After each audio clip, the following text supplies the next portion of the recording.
What's up? It's the Culture Detective here, investigating your favorite animes, and today I'm going to do an anime review on an anime that I've been meaning to watch for a very long time, and that anime is called Seishun Butayaro wa Banigaru no Yume wo Minai. Let me do that again. Seishun Butayaro wa Banigaru Senpai no Yume wo Minai. And in English, it is Rascal does not dream of a bunny girl senpai. And a lot of people who have made videos and video essays on this anime have already pointed out right off the bat that this anime has nothing to do with bunny girls. It has nothing to do with bunny girls at all, other than one of the characters wearing a bunny girl suit for like 2 scenes. And that is pretty much about it. The anime is adapted from a light novel written by Kamoshita Hajime and illustrated by Mizoguchi Keiji, and it is adapted into an anime by Cloverworks, and it is released in 2018. And the anime is essentially about our main character, this high school student, this outcast called Sakta, this boy, and he's been running into a lot of girls who has a lot of troubles, a lot of personal troubles, which has resulted in supernatural phenomenons. Anyways, before that, let's talk about the OPs and the EDs. The OP for this anime is Kimi no Se. And I'm going to be honest here, I don't like it. I don't like it. I mean, yeah, it is a really fun, bright, energetic, passionate rock song with a very childish and naive vocals, which is really cool, but I just don't think it fits the tone of the story at all, because it is just super uplifting and bright and just and energetic, when in fact the story is actually not really all that fast paced or intense or anything. It's actually kind of mid-paced and a little slow at times. Another thing is that I just think the indie rock thing is just kind of generic for anime OPs at this point, so I didn't really enjoy it all that much. I feel like this kind of OP is like a parody of this kind of OP, with the very nice shots of the blue sky and the grassy fields, and a girl doing a finger gun thing at the screen, and then our main character eating a sandwich. Like it's like a parody, is what it is. But I really, really love the ED. As far as the ED goes, the ED might be one of my favorite anime EDs I've ever seen. It's basically the same song, but sung by different girls, depending on which girl is being concentrated on in the arc. So it is always the same song. It is always Fugagishi no Karte, and it's a really good song. It's more romantic, it's more sad and depressed, yet at the same time kind of poetic, kind of nostalgic, and I really like that shit. Anyways, let's talk about the plot. Again, Sakta, the outcast boy who is not very social, and he runs into a bunch of girls and essentially builds an entire harem of girls around him, of course. And every single one of these girls also have a personal issue, something that had happened to them in their past or in the present that's bugging them, which result in a supernatural phenomenon, and that is called a puberty syndrome or an adolescent syndrome. In other words, it's kind of similar to chunibyo, aka 8th grade syndrome. And I'm going to be honest here, I personally am no stranger to situations like this. Of course, in real life, time travel and Freaky Fridays do not actually happen, but still, things that are very subtle but yet doesn't seem very sensible do happen during your Form 2, Form 1, aka 7th grade, 8th grade years. And I'm no stranger to that, and I'm sure a lot of people around me are also no stranger to this kind of syndrome. But a lot of people online call it mental illness, and I kind of have a gripe with that because this is not mental illness. To call this an illness is like calling this something that shouldn't happen. It's like calling this something that's totally abnormal. But when in fact, this is actually very sensible. I'm not talking about the puberty syndrome in this anime. I'm talking about the syndrome in real life in general. It's very real and it's totally a natural human thing. But anyways, I digress. What actually happens in this anime is that it actually tries to explain these puberty syndrome with quantum physics. What? What?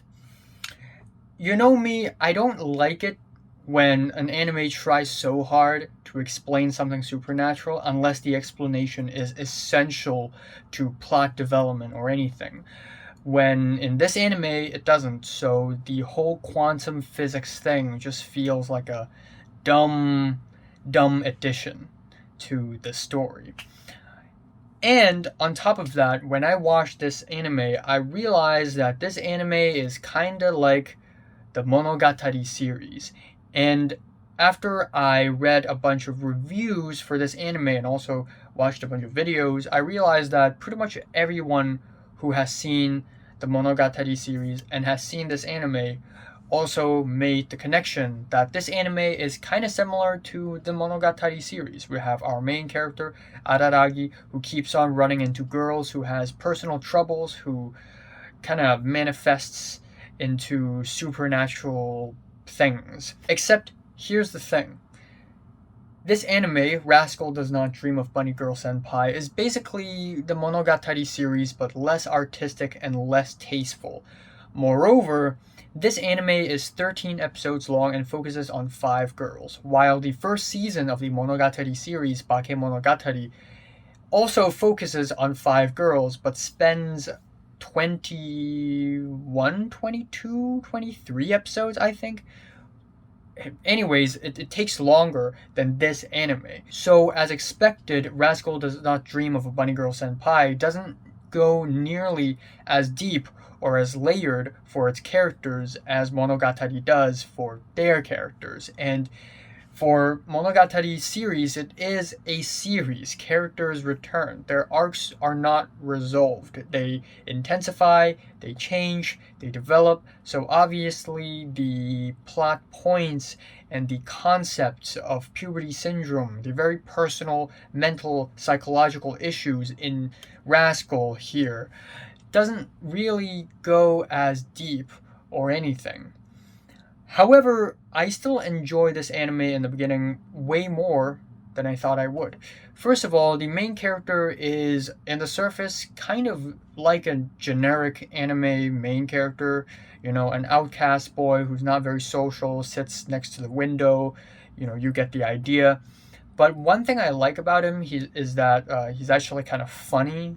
Like, he would speak to girls and he doesn't act like your average, oh wow, you're being too erotic, no. Instead, he's able to read social cues very well, but he also tries to actively go against it, which creates some pretty fun interactions indeed, even though our main character Sakta here is pretty much deadpan all the time, which is kind of bad. Like, I wish I would be able to see more of a range of emotions from him.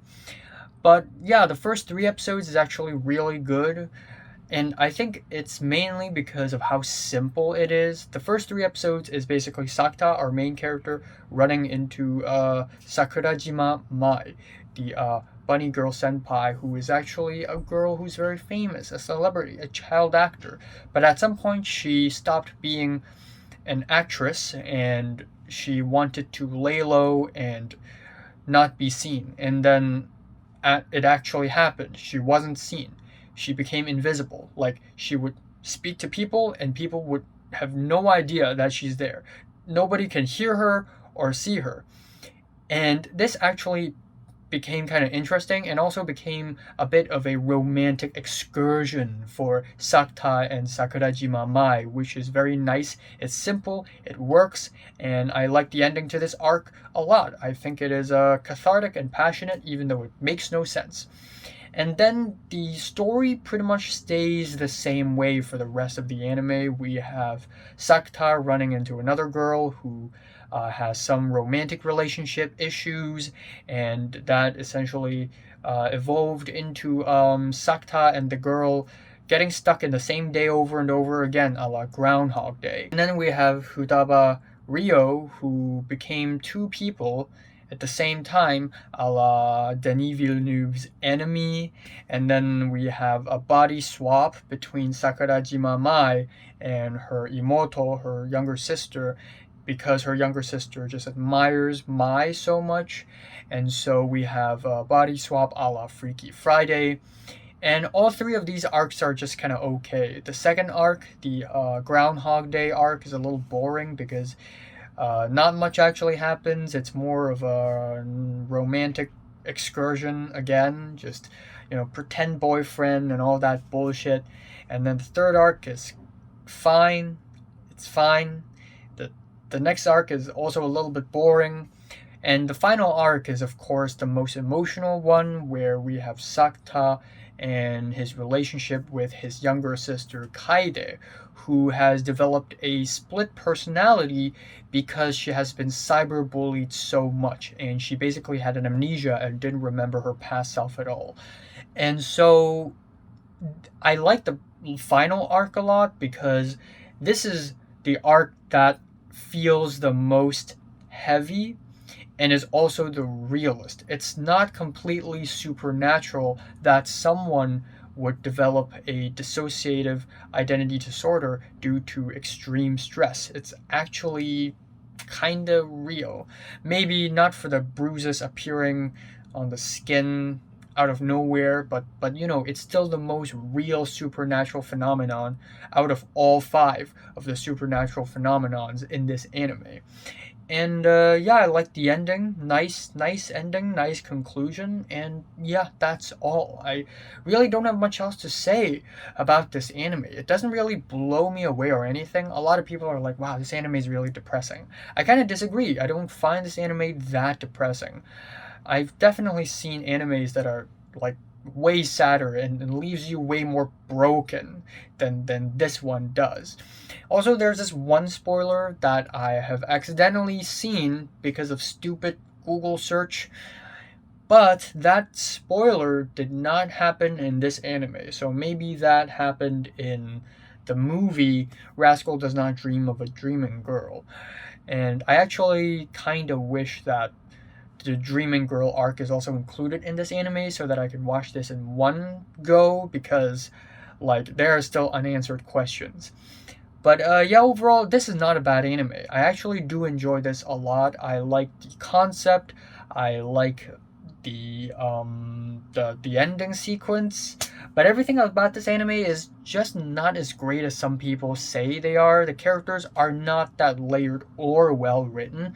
And I don't like it when the anime tries to explain the supernatural with science, when it really does nothing to the plot development or anything. So it just becomes pointless exposition for the sake of exposition. So yeah, kind of feeling a strong 7 for this anime. So have you watched Rascal Does Not Dream of Bunny Girl Senpai? From 1 to 10, how much did you rate it? Like it, and subscribe if you want more, and thanks for watching.